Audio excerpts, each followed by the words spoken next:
ले बेटा, मैं क्या आपको समझा रहा था कि जब हम लोगों ने बैलेंस करना है इनकम स्टेटमेंट वाले कॉलम का, डेबिट कॉलम का भी टोटल कर लेंगे और क्रेडिट कॉलम का भी टोटल कर लेंगे। डेबिट कॉलम का टोटल था 3900 और क्रेडिट कॉलम का टोटल था 6680। तो बड़े टोटल में से ये छोटे टोटल को हम लोग माइनस करेंगे तो हमारे पास आंसर आएगा 2780। दैट विल बी और नेट प्रॉफिट। नेट प्रॉफिट क्यों है बेटा? क्योंकि हमारे रेवेन्यूज ज्यादा थे, रेवेन्यूज का टोटल ज्यादा था, एक्सपेंसेस का टोटल कम था। तो ये जो हमारे पास बेटा फिगर आई है 2780 की, इसको हम लोग क्या नाम देंगे? हमारा ये क्या था? प्रॉफिट है ये हमारा। ठीक है, इसको हम लोग नाम यहाँ पे दे देंगे नेट प्रॉफिट या net income brought carry down. ये हम लोगों ने बैलेंस मालूम किया है नेट इनकम का।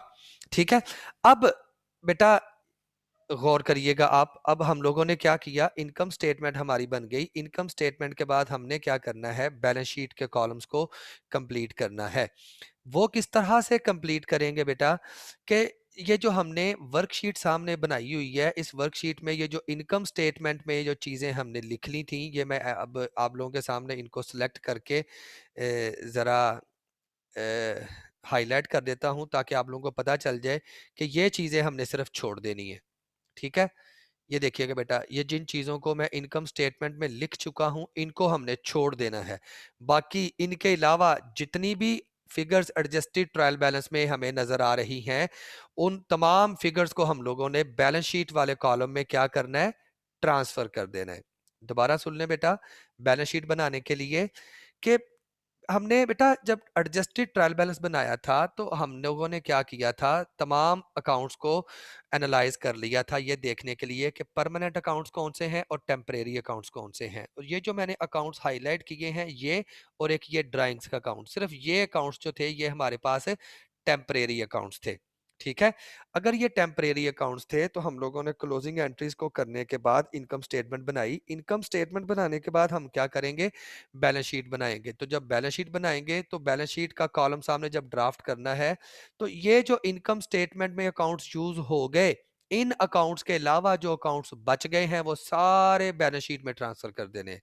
ठीक है, जैसा ये देख सकते हैं कि ये कैश का बैलेंस डेबिट था तो मैंने ये डेबिट साइड पे लिख दिया। ऐसे ही अकाउंट रिसीवेबल्स का बैलेंस 3200 डेबिट था, डेबिट साइड पे लिख दिया। ऐसे ही रूफिंग सप्लाईज का सिर्फ 650 डेबिट था, डेबिट साइड पे लिख दिया।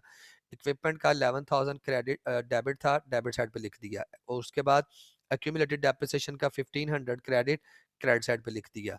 Accounts payable 2500 credit, credit side पे लिख दिया। Unearned revenue 170 credit, credit side पे लिख दिया। और ये सासिस कैपिटल 12,900 का क्रेडिट, क्रेडिट साइड पे लिख दिया। और उसके बाद ये जो ड्राइंग्स थी इनका बैलेंस डेबिट था 1100, ये डेबिट साइड पे लिख दिया। और ये जो बैलेंस था बेटा हमारा सैलरीज पेएबल का, ये क्रेडिट बैलेंस था, मैंने ये क्रेडिट साइड पे लिख दिया। अब बेटा ये जो अकाउंट्स मैं यहाँ पे नहीं लिख रहा, क्यों नहीं लिख रहा? क्योंकि ये इनकम कैलकुलेट करने के लिए ये अकाउंट्स हमने यूज कर लिए थे और इन अकाउंट्स का जो रिजल्ट था वो हमारे पास ये नजर आ रहा है 2780 रुपए का।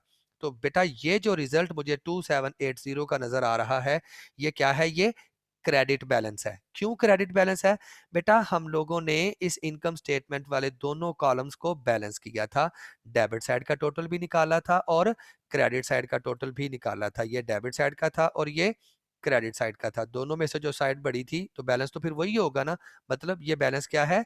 क्रेडिट बैलेंस है। तो जब बैलेंस शीट में हम लोग ट्रांसफर करेंगे इस फिगर को तो इसे क्रेडिट साइड पे ट्रांसफर कर देंगे 2780 के साथ। जो भी फिगर आई है एज इट उसको ट्रांसफर कर देंगे।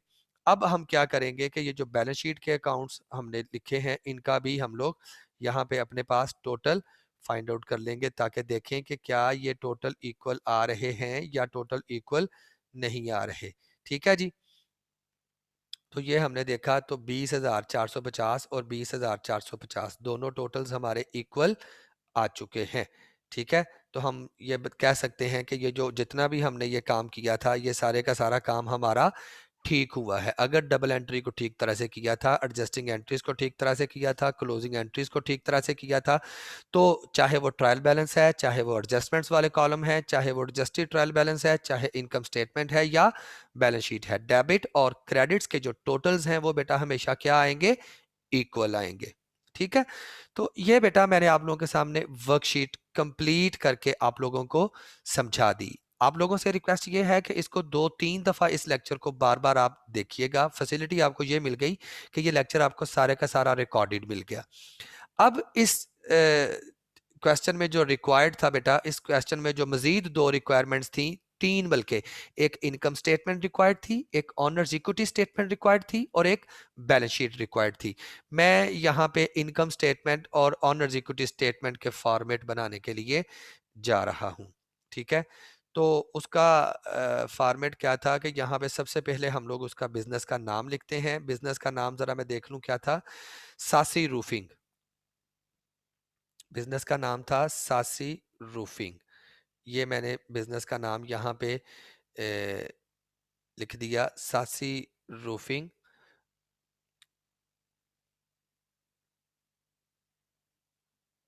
और मुझे इसके लिए बनाना क्या है, मुझे बेटा इसके लिए बनानी है इनकम स्टेटमेंट। तो मैं यहाँ पे लिखने जा रहा हूँ, टाइटल इसका देने जा रहा हूँ कि मुझे बनानी है इनकम स्टेटमेंट। Income statement. और तीसरे नंबर पे मुझे बेटा जो इसके साथ में चाहिए, मुझे वो पीरियड मेंशन करना है जिस पीरियड की मैं इनकम स्टेटमेंट बनाने जा रहा हूँ। For the month ended, for the month ended, कब मंथ एंड हो रहा था, मार्च, मार्च 31, मार्च 31, आगे पता नहीं वो कौन सा था। ठीक है जी, ये बेटा हम लोगों ने इसका फॉर्मेट बना लिया। ठीक है जी,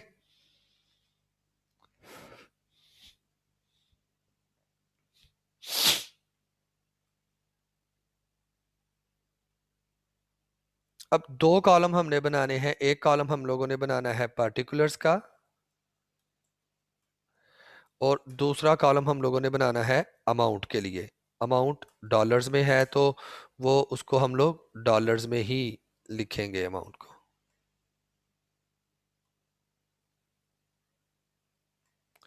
लें बेटा जी, ये हम लोगों ने ज़रा फॉर्मेटिंग भी साथ ही कर लें ताकि बाद में कोई इशू नहीं हो। मैं ज़रा इस यही फॉर्मेट बेटा मैं ज़रा नीचे भी एक दफ़ा कॉपी करूँगा क्योंकि मुझे अगेन इसकी ज़रूरत पड़ेगी जब मैं वो बनाऊँगा ऑनर्स इक्विटी स्टेटमेंट। तो सिर्फ उसमें सिर्फ टाइटल ही चेंज करना है ना, बाकी सारा कुछ तो वही रहेगा। ले जी बेटा जी, हम लोग क्या कर रहे हैं, इसको ज़रा अभी बॉक्सेस की शक्ल देने जा रहे हैं ताकि हम लोग इसको लिख सके। सबसे पहले हम लोग क्या लिखते हैं, इसका फॉर्मेट क्या है इनकम स्टेटमेंट का, रेवेन्यूज। जितने भी रेवेन्यूज होंगे वो सारे के सारे, यहाँ पे एक ही रेवेन्यू था उसका नाम था सर्विसेज रेवेन्यू। एक ही रेवेन्यू और वो रेवेन्यू हमने यहाँ पे लिख दिया। अब ये रेवेन्यू कितना था, इसके लिए ये हमारी वर्कशीट से पता चलेगा एडजस्टेड ट्रायल बैलेंस वाले कॉलम से। किस वाले कॉलम से बेटा, एडजस्टेड ट्रायल बैलेंस वाले कॉलम को हमने देखना है। अब सर्विसेज रेवेन्यू का बैलेंस था बेटा एडजस्टेड ट्रायल बैलेंस में 6680। तो इसको हम लोग यहाँ पे ट्रांसफर कर देंगे 6680। ये मैंने रेवेन्यूज जितने भी थे वो सारे के सारे लिख दिए। ये इनको जो भी हम लोगों ने कलर देना है वो भी कर लेते हैं। ये रेवेन्यूज थे और इसमें से हम लोग क्या करते हैं, माइनस कर देते हैं, लेस कर देते हैं क्या, एक्सपेंसेस। जितने भी एक्सपेंसेस होंगे उन सबको क्या कर देंगे हम, माइनस कर देंगे इन टोटल रेवेन्यूज में से। और एक्सपेंसेस कौन कौन से थे बेटा हमारे पास, एक्सपेंसेस के लिए फिर हम लोग वापस अपने क्वेश्चन पे चलते हैं। एक्सपेंसेस थे, सैलरीज का एक्सपेंस था और ये 4 ही एक्सपेंसेस थे अगर ये कॉपी हो गए इस दफ़ा तो। ये चारों एक्सपेंसेस मैंने यहाँ पे लिख दिए। ले जी माशाल्लाह ये हो चुके हैं।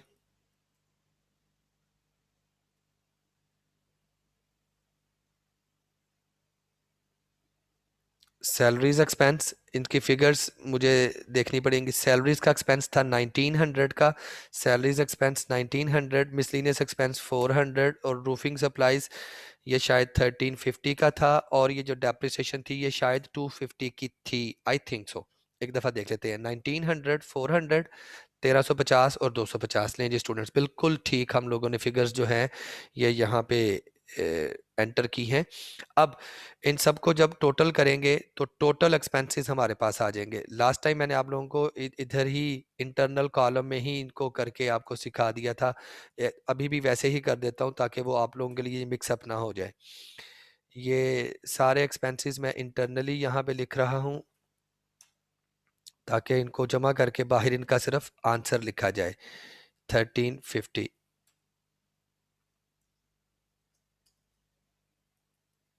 250, ठीक है जी। ये बेटा मैंने यहाँ से रेज कर दिए,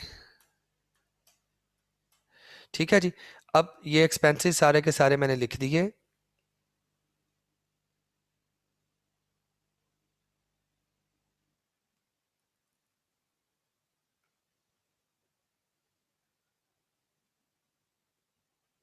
अब मुझे क्या चाहिए? Total expenses.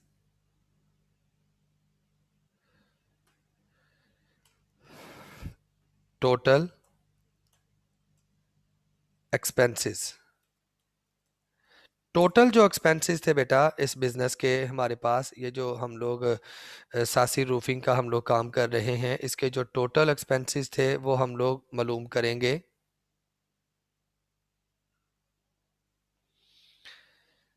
इनको ऐड अप कर लेंगे ना, is equal to 1900 plus 400 plus 1350 plus 250, तो टोटल एक्सपेंसेस हमारे आ गए 3900। अब क्या करेंगे हम? अपनी नेट इनकम, एक्सपेंसेस ज़्यादा हैं और कम है और रेवेन्यूज़ हमारे ज़्यादा हैं, नज़र आ रहा है कि हमें नेट इनकम हो रही है, तो यहाँ पे हम लोग नेट इनकम फाइंड आउट कर लेंगे। Net income is equal to total revenues 6680 minus total expenses 3900, तो ये आ गया 2780। ये हमारी नेट इनकम बेटा आ गई है, ठीक है जी।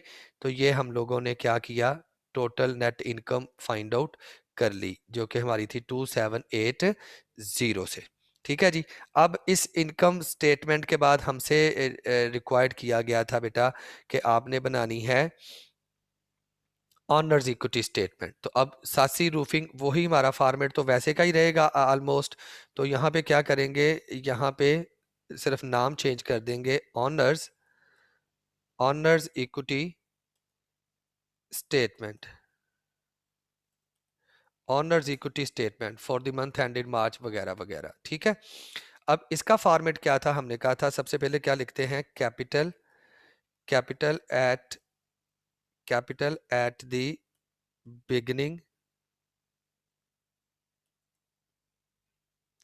बिगिनिंग ऑफ पीरियड, के पीरियड के स्टार्ट में कैपिटल कितना था।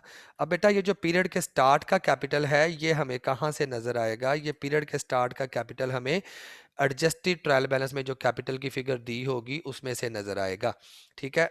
पीरियड के स्टार्ट में हमारा जो कैपिटल था, एडजस्टेड ट्रायल बैलेंस को देखते हैं, ये देखें सासीज कैपिटल, ये कैपिटल था सासी का कितना? 12,900 का। तो ये यहाँ पे कैपिटल लिखेंगे, 12,900 का कैपिटल था जी सासी का। और इसमें हम लोग क्या करते हैं? इसमें ऐड कर देते हैं जो हम लोगों ने नेट प्रॉफिट अर्न किया था, नेट प्रॉफिट या नेट इनकम, ठीक है। नेट प्रॉफिट या नेट इनकम, और नेट इनकम कितनी थी? 2780। और इसी में से हम लोग बेटा क्या करते हैं? लेस कर देते हैं drawings, drawings made during year, साल के दौरान जो ड्राइंग्स थी, और ड्राइंग्स हमें एक क्वेश्चन में दी गई हैं। हम लोग अपने एडजस्टेड ट्रायल बैलेंस में जाके ये देख सकते हैं ड्राइंग्स कितने की थी। ये बेटा 1100 की ड्राइंग्स ये आपको शो हो रही हैं, ठीक है। 1100 की ड्राइंग्स ये मैंने हाईलाइट करके आपको दिखा दी। तो ये ड्राइंग्स हम यहाँ से क्या कर देंगे? माइनस कर देंगे, माइनस 1100, ठीक है। ये माइनस कर दी। अब यहाँ पे जब आंसर निकालेंगे तो हमारे पास क्या आएगा answer? Capital, capital eight, capital at the end of period, कि ये पीरियड के एंड का कैपिटल है। पीरियड कौन सा था? 31 मार्च को जो एंड हो रहा था। ठीक है, अब इस सब को हम लोग सॉल्व कर लेते हैं। ये हमारे पास आ जाएगा कितना? 14,850। ये मैंने फार्मूला लगाया है, लेकिन एक दफ़ा देख भी लेते हैं। कैपिटल हमारा कितना था? 12,900 का था। उसमें नेट प्रॉफिट जमा किया 2780 का, और माइनस कर दी है ड्राइंग्स 1100 की, तो ये 14,850 ठीक आ रहा है जी। ले जी, ये हमारा हमारी जो ऑनर इक्विटी स्टेटमेंट थी वो भी बेटा बन चुकी। ठीक है, अब जो क्लोजिंग एंट्रीज मैंने छोड़ी थी, वो दो क्लोजिंग एंट्रीज को वापस कंप्लीट करने के लिए जाते हैं। ये देखें बेटा, मैंने ड्राइंग्स को भी कैपिटल में कन्वर्ट कर दिया और ट्रांसफर कर दिया, और ये जो नेट इनकम मेरे पास आई थी इसको भी मैंने कैपिटल में ट्रांसफर कर दिया। हमने क्या कहा था कि बेसिकली जो हमारा नेट इनकम या नेट लॉस है उसको और ड्राइंग्स को, इनको कैपिटल में ट्रांसफर करने के लिए हम लोग क्लोजिंग एंट्रीज पास करते हैं। ठीक है, तो नेट इनकम आई थी बेटा हमारे पास 2780 और ड्राइंग्स थी 1100 की। इनकम कैपिटल में ऐड हो रही है, तो कैपिटल में जब इनकम ऐड होगी तो कैपिटल में इजाफा होगा। तो जब बेटा कैपिटल में इजाफा होता है तो कैपिटल क्रेडिट होता है। तो इनकम को जब हम लोग क्लोज करेंगे कैपिटल में, तो कैपिटल को क्या कर देंगे? क्रेडिट कर देंगे, और उसकी एंट्री क्या बनेगी? इनकम समरी डेबिट और सासीज कैपिटल, सासीज कैपिटल क्रेडिट। कितनी इनकम थी हमारी बेटा? वो थी 2780। तो 2780 से 2780 से इनकम समरी डेबिट और सासी कैपिटल 2780 से क्रेडिट। ये हमने क्या किया? ये हम लोगों ने नेट इनकम को नेट इनकम ट्रांसफर या close transfer into capital. Net income को हमने बेटा ट्रांसफर कर दिया है इनटू कैपिटल, कैपिटल में। ठीक है जी, और ये कब किया हमने? ये हमने किया 31 मार्च को, पीरियड के एंड पे, March 31।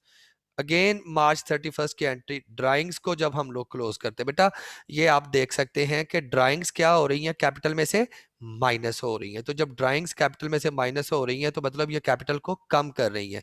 तो जब कैपिटल कम होता है तो कैपिटल डेबिट होता है। हम क्या करेंगे? सासीज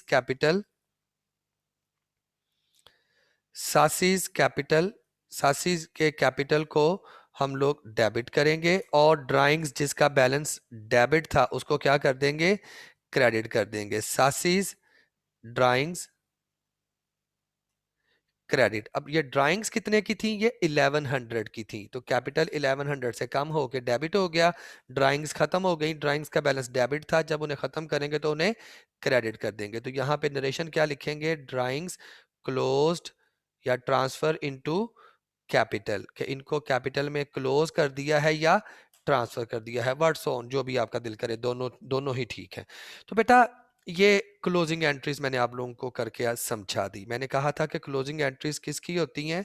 क्लोजिंग एंट्रीज हमारे पास होती हैं बेटा नॉमिनल अकाउंट्स की, नॉमिनल अकाउंट्स की या टेम्परेरी अकाउंट्स की। जो टेम्परेरी अकाउंट्स हमारे पास होते हैं सिर्फ उन्हीं की क्लोजिंग एंट्रीज हम लोग पास करते हैं। ठीक है, तो ये हम लोगों ने वो क्लोजिंग एंट्रीज पास कर ली। क्लोजिंग एंट्रीज को पास करने के बाद पूरी क्लोजिंग एंट्रीज भी पास कर ली, एडजस्टिंग एंट्रीज भी पास कर ली, वर्कशीट भी कंप्लीट बेटा हम लोगों ने बना ली। और अगर हम लोग बात करें अपनी फाइनेंशियल स्टेटमेंट्स की, तो फाइनेंशियल स्टेटमेंट्स में जो दो फाइनेंशियल स्टेटमेंट्स जो कि हम लोगों ने डिस्कस की थी अपने कोर्स में, कि मैंने कहा था कि इनको हम लोगों ने यहाँ पे पढ़ना सिर्फ इन तीन को है, जिसमें हमारे पास इनकम स्टेटमेंट और उसके बाद थी ऑनर्स इक्विटी स्टेटमेंट और बैलेंस शीट। उसमें से इनकम स्टेटमेंट और ऑनर्स इक्विटी स्टेटमेंट ये दोनों मैंने आप लोगों को बना के दे दी हैं। अब तीसरी स्टेटमेंट की तरफ जा रहा हूं मैं, जो कि है बैलेंस शीट। और आज का जो टॉपिक था वो था क्लासिफाइड बैलेंस शीट, और हम लोग क्लासिफाइड बैलेंस शीट की तरफ चलेंगे।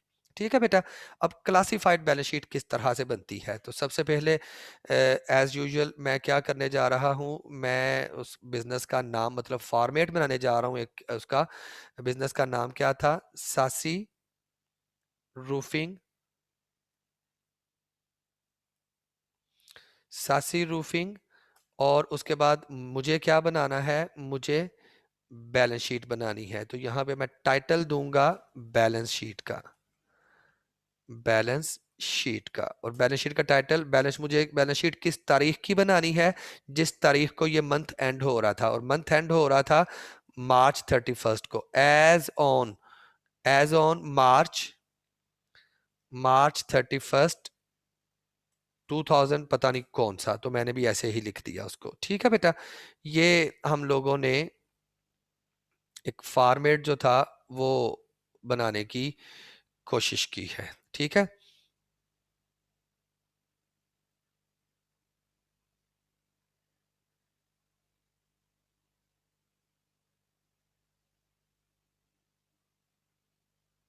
बैलेंस शीट का बेटा अगर आप इस फॉर्मेट देखेंगे, तो बैलेंस शीट का जो फॉर्मेट मैंने आप लोगों के साथ डिस्कस किया था, उसमें हम लोगों ने क्या कहा था, एक तरफ सारे एसेट्स इकट्ठे करके रख दिए थे। मसलन कि यहाँ पे सबसे पहले मैं क्या लिख रहा हूँ, एसेट्स, और उनका मैं यहाँ पे फिगर्स लिखता जाऊंगा, और उनका टोटल करेंगे हम लोग एसेट्स का। ठीक है, अब चूंकि हम लोग अब बना रहे हैं क्लासिफाइड बैलेंस शीट बना रहे हैं, तो पहले मैं आप लोगों को क्लासिफाइड बैलेंस शीट सिखाऊंगा कि क्लासिफाइड बैलेंस शीट होती क्या है। ठीक है, उसके बाद हम लोग क्लासिफाइड बैलेंस शीट को बनाने की तरफ चलेंगे। अगर हमारे आज के लेक्चर में ये कंप्लीट हो गया तो वेल एंड गुड, वगरना हम नेक्स्ट लेक्चर यहीं से स्टार्ट कर लेंगे। इसको पहले ख़त्म करने के बाद फिर अगले टॉपिक की तरफ हम लोग मूव करेंगे नेक्स्ट लेक्चर में। ठीक है, तो बच्चे ये मैंने आप लोगों के सामने बुक ओपन की हुई थी, वापस आप लोगों को बुक पे ही लेके जाऊंगा मैं। मेरे पास पेज नंबर था 38, आई थिंक सो 38 ही था,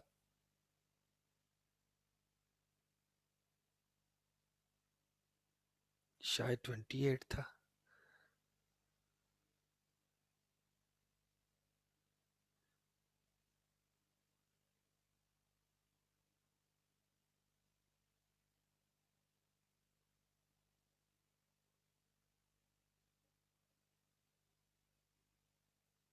ले जी, ये बेटा हमारे पास टॉपिक है क्लासिफाइड बैलेंस शीट का।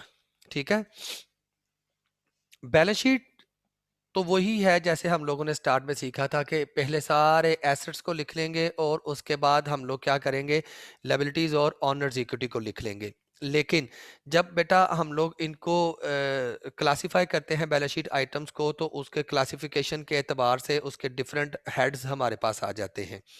The balance sheet represents a snapshot of company's financial position at a point in time। हमने कहा था कि किसी पर्टिकुलर डेट को अगर बिजनेस की फाइनेंशियल पोजीशन देखनी हो, उसको ऑब्जर्व करना हो, तो उसके लिए जो स्टेटमेंट बनाई जाती है उसे बैलेंस शीट कहा जाता है। ठीक है, to improve users understanding of company's financial position, companies often group similar asset and similar liabilities together।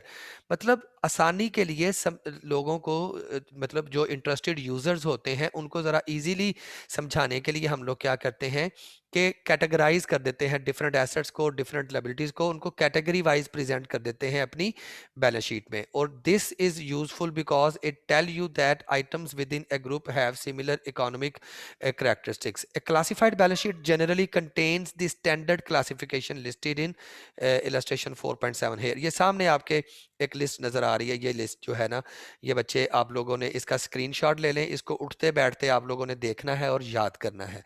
ठीक है, एसेट्स को जब हम लोग बेटा लिखते हैं तो एसेट्स की तरतीब किस तरह से होती है। सबसे पहले हम लिखते हैं करंट एसेट्स। ये करंट एसेट्स कौन से होते हैं? ऐसे एसेट्स के जिन जो with in one accounting period या तो एग्जॉस्ट हो जाते हैं, या वो कैश में कन्वर्ट हो जाते हैं, या ऑलरेडी कैश की सूरत में होते हैं, उन्हें हम लोग करंट एसेट्स का नाम देते हैं। ठीक है, दोबारा एक दफा सुन लें। करंट एसेट्स बेटा कौन से एसेट्स? ऐसे एसेट्स जो कि with in one accounting period या तो एग्जॉस्ट हो जाएंगे, या वो कैश में कन्वर्ट हो जाएंगे, या वो कैश ही होंगे। Like account receivables, prepaid assets, या sorry account receivables, prepaid expenses, cash, cash at bank. ठीक है, ये सारे क्या हैं? ये हमारे करंट एसेट्स हैं। ठीक है, जैसे हम लोग प्रीपेड एक्सपेंस की बात करें तो आने वाले 3 4 5 6 माह में वो प्रीपेड एक्सपेंस का बेनिफिट हमने ले लेना, उसने खत्म हो जाना है, तो वो करंट एसेट है। अगर हम अकाउंट रिसीवेबल्स की बात करें, आने वाले पीरियड में 1 मंथ 2 मंथ 3 मंथ के बाद हमें वो अमाउंट रिकवर हो जाएगी, ठीक है, उसने भी कैश में कन्वर्ट हो जाना है, तो ये करंट एसेट है। और अगर हम लोग कैश की बात करते हैं या कैश एट बैंक की बात करते हैं, तो बेटा वो तो already in form of cash है, वो तो कैश ही है, ठीक है। तो ऐसे एसेट जो विद इन 1 ईयर या तो कैश में कन्वर्ट हो जाएंगे, या वो ऑलरेडी कैश की सूरत में पड़े होंगे, या जिनका बेनिफिट विद इन 1 ईयर हम लोग इंजॉय कर लेंगे, उन्हें हम लोग करंट एसेट्स की कैटेगरी में लिखेंगे, ठीक है।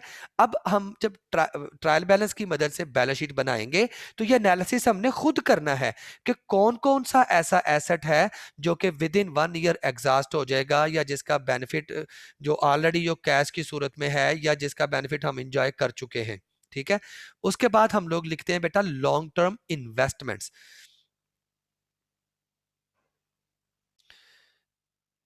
जी बेटा, करंट एसेट्स के बाद हमारे पास आ जाती हैं लॉन्ग टर्म इन्वेस्टमेंट्स। इन्वेस्टमेंट्स क्या हैं कि हमने किसी बिजनेस के शेयर्स खरीद रखे हैं, या हम लोगों ने लॉन्ग टर्म के लिए बैंक में फिक्स्ड डिपॉजिट्स करवा रखे हैं, जिनके ऊपर हमें या तो वो इंटरेस्ट मिलता है या हमें प्रॉफिट मिलता है। तो ये जो लॉन्ग टर्म इन्वेस्टमेंट्स हमारी होती हैं, ये सेकंड कैटेगरी में, सेकंड नंबर पे हमारे पास एसेट्स में पहले करंट एसेट्स लिखेंगे, फिर लॉन्ग टर्म इन्वेस्टमेंट्स को लिखेंगे। लॉन्ग टर्म इन्वेस्टमेंट्स को लिखने के बाद हम लोग लिखेंगे प्रॉपर्टी प्लांट एंड इक्विपमेंट। बेटा ये जो प्रॉपर्टी प्लांट एंड इक्विपमेंट है, ये हेडिंग है, मतलब अब वो तमाम एसेट जिन्हें हम लोग फिक्स्ड एसेट कहते थे, जिन्हें आज तक हम फिक्स्ड एसेट पढ़ते आ रहे थे, जिसमें हमारी land, building, plant, machinery, equipment, vehicles, ये सारी चीजें हमारी प्रॉपर्टी प्लांट एंड इक्विपमेंट की हेडिंग में आ जाएंगी। और उसके बाद चौथे नंबर पे हमने हेडिंग देनी है एसेट्स की, इंटेंजिबल एसेट्स की, ठीक है। कौन सी? इंटेंजिबल एसेट्स के ऐसे एसेट्स जिनका बेनिफिट तो हमें मिलता है, लेकिन हम उनको टच नहीं कर सकते, जिनको हम लोग देख नहीं सकते, जिसका बेनिफिट हमें मिलता है लेकिन उनका कोई फिजिकल एग्जिस्टेंस उनकी नहीं होती। लाइक एक बिजनेस की जैसे रेपुटेशन की बात कर लेते हैं। अब रेपुटेशन बेटा कंज्यूमर कस्टमर्स के माइंड में होती है, अब उसको देख तो नहीं सकते, ये तो आपकी आपकी एक प्रायोरिटी है कि आपने एक पर्टिकुलर बिजनेस की प्रोडक्ट्स जो है उसको आपने अवेल करना है, उसको आपने बाय करना है। हाँ, जैसे आपका बेटा एक रजिस्ट्रेशन नंबर है, आप उस रजिस्ट्रेशन नंबर को सेव तो नहीं कर सकते, लेकिन वो आपकी प्रॉपर्टी है, उसको कोई और कॉपी नहीं कर सकता। आपका एक डिजाइन है, उसको कोई और कॉपी नहीं कर सकता। आपका एक फार्मूला है, उसको कोई और कॉपी नहीं कर सकता। आपने एक बुक लिख दी है, उसको कोई और चोरी नहीं कर सकता, ठीक है। तो ये जो बेटा copyrights, patents, designs, trademark, registration numbers, ये चीजें आपकी क्या होती हैं? ये इंटेंजिबल एसेट्स होते हैं, और इनकी कैटेगरी सबसे एंड पे आती है एसेट साइड पे, ठीक है। ये एसेट की लिखने की तरतीब थी। उसके बाद हम लोग बात जब लायबिलिटी और ऑनर इक्विटी को लिखते हैं, तो सबसे पहले लायबिलिटीज में लिखते हैं करंट लायबिलिटीज को। अब लायबिलिटी को भी बेटा जब हम लोग कैटेगराइज करते हैं, तो हमारे पास दो तरह की लायबिलिटीज पाई जाती हैं। एक ऐसी लायबिलिटीज जिनको हम लोगों ने विद इन 1 अकाउंटिंग पीरियड पे कर देना है। अब एक चीज याद रखिएगा, यहां पे जब मैं अकाउंटिंग पीरियड का लफ्ज इस्तेमाल कर रहा हूं, तो अकाउंटिंग पीरियड से मुराद क्या है? 1 साल, एक फिजिकल ईयर। ऐसी लायबिलिटीज जिनको हम लोगों ने नियर फ्यूचर में, या जिनको हम लोगों ने विद इन 1 ईयर हमने पे करना है, उन्हें हम लोग करंट लायबिलिटीज कहते हैं। आमतौर पर ये जो हम लोग बैंक से शॉर्ट टर्म के लोन्स लेते हैं, ये करंट लायबिलिटी होती है। ये जो हम लोग सप्लायर से कुछ खरीद लेते हैं, जिनको हम लोगों ने कहा होता है हम आपको हफ्ते 10 दिन बाद पेमेंट कर देंगे, अकाउंट्स पेएबल, ठीक है, ये हमारी करंट लायबिलिटीज होती हैं। ये जो हमारे शॉर्ट टर्म के 6 माह के, 5 माह के, 4 माह के, 8 माह के नोट्स पेबल होते हैं, ये हमारी करंट लायबिलिटीज होती हैं। ये जो हमारे एक्सपेंसेस, एक्रूड एक्सपेंसेस होते हैं, सैलरीज पेबल, अब सैलरीज तो अगले महीने पे कर देनी है, बिजली का बिल आउटस्टैंडिंग है, वो तो अगले महीने ही पे कर देना है। वापडा वाले तो नहीं पूरे साल का इंतजार करते जी, नहीं जी 2 साल बाद पे कर देना, वो तो अगले महीने बिल पे नहीं करेंगे तो मीटर काट के ले जाएंगे, ठीक है। तो ऐसे एक्सपेंसेस, ऐसी पेमेंट्स जो कि हम लोगों ने बिल्कुल कमिंग डेज में, आने वाले 1 साल के अंदर अंदर फौरन हमने पे करनी है, उन्हें करंट लायबिलिटीज कहा जाएगा। और उसके बाद दूसरे नंबर पे टाइटल आता है लॉन्ग टर्म लायबिलिटीज का। कि जो हमने मिनिमम 1 साल के बाद जो पैसे लोगों के अदा करने हैं, अदायगियाँ करनी है, उन्हें हम लोग लॉन्ग टर्म लायबिलिटीज़ का नाम देते हैं। मतलब कि बैंक में हमने कोई चीज़ प्लेज करवा के, कोई चीज़ गिरवी रखवा के मॉर्टगेज लोन लिया हुआ है। बैंक से जब हम लोग कोई चीज़ गिरवी रखवा के कर्जा लेते हैं, उसे मॉर्टगेज लोन कहते हैं बेटा। तो मॉर्टगेज होता ही तब है जब लॉन्ग टर्म हो। शॉर्ट टर्म के लिए हम कब कोई चीज़ गिरवी रखवाते हैं? शॉर्ट टर्म का लोन नॉर्मली वैसे ही मिल जाता है।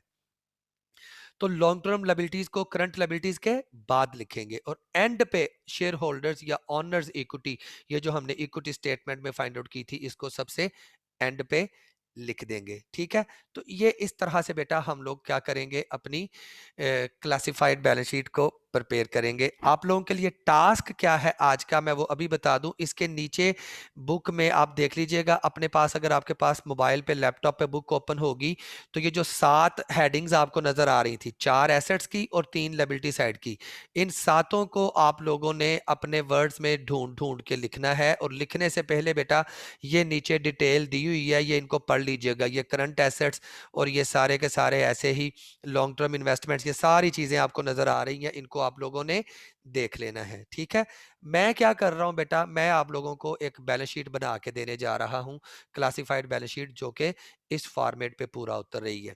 ठीक है, तो ये हमारे पास जो क्वेश्चन हमने ओपन किया था, उसी क्वेश्चन पे वापस लेके जाऊंगा मैं आप लोगों को बेटा। सबसे पहले एसेट साइड पे हमने क्या कहा था, सबसे पहले क्या लिखते हैं, करंट एसेट्स को लिखते हैं। तो सबसे पहले क्या लिखेंगे, करंट एसेट्स। करंट एसेट्स मैंने कहा कौन से होंगे बेटा, ऐसे एसेट्स जो कि या तो ऑलरेडी कैश की सूरत में होंगे, या मतलब ऑलरेडी वो कैश की सूरत में है, या हम लोग उनको विद इन 1 ईयर कैश में कन्वर्ट कर लेंगे, या उनका benefit with in 1 year exhaust हो जाएगा। ठीक है, तो बेटा अब मैं ज़रा आपको लेके जा रहा हूँ एडजस्टेड ट्रायल बैलेंस पे। तो यहाँ पे मैं अब क्या करूँगा, अब मैं सिलेक्शन करूँगा करंट एसेट्स की आप लोगों के सामने। तो ये जो मैंने सिलेक्शन ऑलरेडी की हुई है, इसको मैं ज़रा ख़त्म करने जा रहा हूँ। ये लें जी बेटा, ये देखें कैश, ये कैश की सूरत में है, ये हमारा क्या है, करंट एसेट है। अकाउंट रिसीवेबल, ये भी विद इन 1 ईयर कैश में कन्वर्ट हो जाएगा, करंट एसेट। रूफिंग सप्लाईज, ये अपना बेनिफिट 1 साल के अंदर खत्म कर देंगे, ये भी क्या है, करंट एसेट। उसके बाद इक्विपमेंट, ये फिक्स्ड एसेट है। एक्यूमुलेटेड डेप्रिसिएशन इक्विपमेंट में से माइनस कर देंगे, बस एसेट थे ये 3 एसेट हैं जी। ये तीनों हम लोग यहाँ पे लिखने जा रहे हैं, कैश, कैश, अकाउंट रिसीवेबल्स और रूफिंग सप्लाईज। इन तीनों को हम लोग यहाँ पे अपनी बैलेंस शीट में, क्लासिफाइड बैलेंस शीट में करंट एसेट में लिखने के लिए जा रहे हैं। ठीक है जी, ये देखें जी, ये मैंने लिख दिए, कैश, अकाउंट रिसीवेबल्स और रूफिंग सप्लाईज। कैश कितना था बेटा, कैश की फिगर थी, ये हमने देखनी कहां से है, एडजस्टेड ट्रायल बैलेंस में से देखनी है चीजें सारी। ये चीज याद रखिएगा बेटा, अपने माइंड में बिठा लीजिएगा कि बैलेंस शीट, इनकम स्टेटमेंट, कोई भी फाइनेंशियल स्टेटमेंट हमने बनानी है तो उसके लिए एडजस्टेड ट्रायल बैलेंस की फिगर्स यूज करनी है हमने। ठीक है, तो कैश का बैलेंस 4500, अकाउंट रिसीवेबल्स का 3200, 4500 cash receivable, cash 4500 sorry, account receivable जो थे वो दोबारा देखने पड़ेंगे 3200। अकाउंट रिसीवेबल्स का बैलेंस है बेटा 3200, और ये जो हमारे पास रूफिंग सप्लाईज हैं, इनका बैलेंस कितना है, इनका बैलेंस है 650। ठीक है जी, तो ये 650 हम लोग यहाँ पे लिखने जा रहे हैं, 650। ले जी, ये टोटल हम लोगों ने करंट एसेट्स जो हैं वो लिख लिए। ये करंट एसेट मैंने लिख लिए, इनको मैं ज़रा दोबारा से कर दूं। ले जी, ये सारे चारों करंट एसेट्स थे। करंट एसेट्स के बाद बेटा सेकंड नंबर पे जो हमारी कैटेगरी आती है, वो आती है लॉन्ग टर्म इन्वेस्टमेंट्स की। और हमारे इस क्वेश्चन में लॉन्ग टर्म की इन्वेस्टमेंट कोई भी नहीं है, लेकिन मैं आप लोगों को समझाने के लिए इसकी हेडिंग ज़रूर दूंगा, लॉन्ग टर्म इन्वेस्टमेंट, ताकि आप लोगों को पता तो चले कि सर ने जब ये करवाया था तो ये हेडिंग सर ने यूज़ की थी। ठीक है, तो ये लॉन्ग टर्म इन्वेस्टमेंट्स, ये हेडिंग भी दे दी।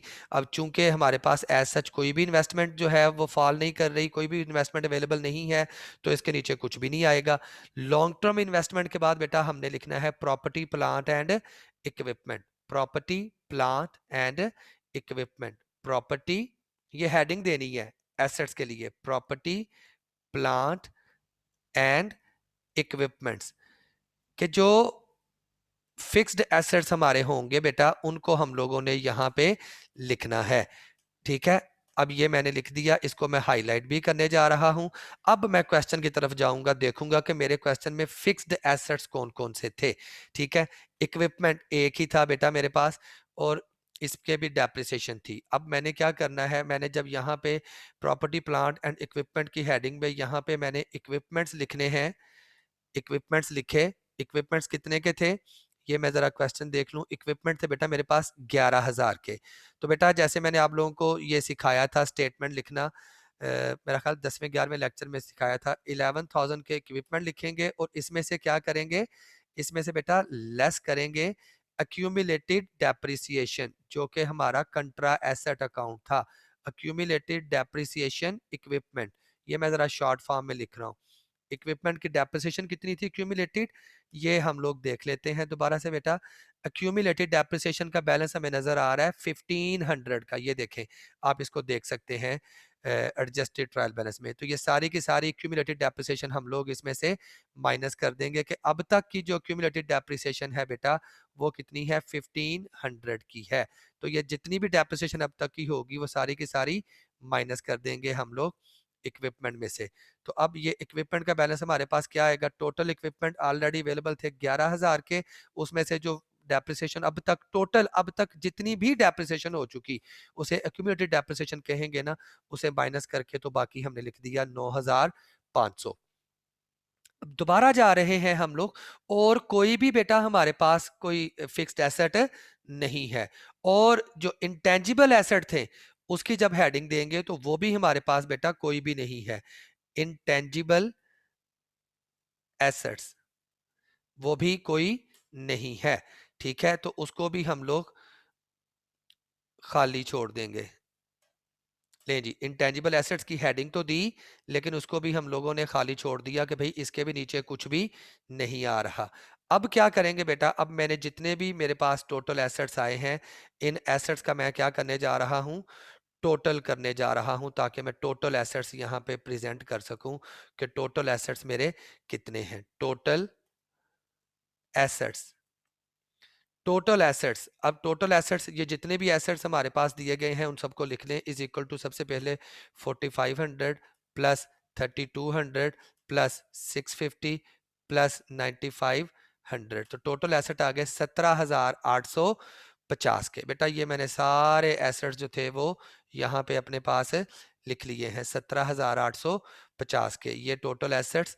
ये मैं ज़रा इनको हाईलाइट करके आप लोगों के सामने यहाँ पे रख दूं कि भाई ये टोटल एसेट्स मैंने कर दिए। ले बेटा जी, ये सारे एसेट्स टोटल मैंने यहाँ पे लिख दिए हैं।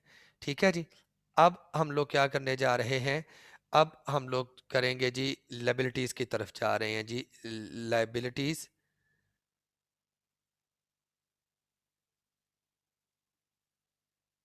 Liabilities and